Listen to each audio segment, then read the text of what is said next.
In Chapter 5, I make the argument that vice regulation is designed to control men for the benefit of women and children.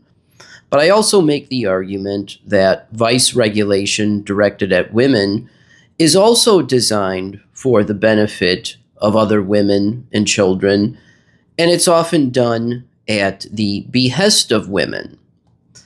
Now, I try to provide some sociological background for why that's the case and what prompts this regulation. I cited some studies that talked about how women tend to judge other women negatively if they're perceived as promiscuous. There was one study that I cited that talked about how women tend to judge other women if they wear revealing clothing. And there were different reasons for this. Some of this had to do with so-called mate poaching, and some of this had to do with ensuring paternal investment and monogamy from men. When I was reading these studies, it reminded me of this picture that I've seen on a lot of feminist-themed websites and social media posts and whatnot.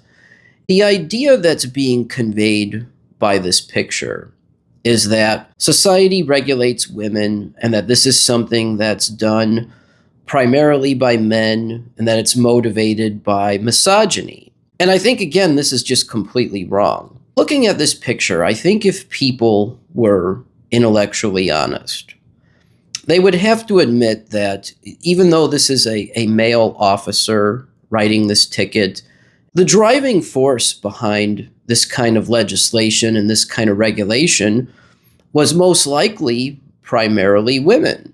I mean, can we really say that we think on the day that this ticket was issued that there were a bunch of men at the beach complaining that this young lady's outfit was too revealing? I mean, obviously not. This kind of regulation and judgmentalism is usually driven by other women. And in saying this, I'm certainly not making light of the fears that many women have about promiscuity.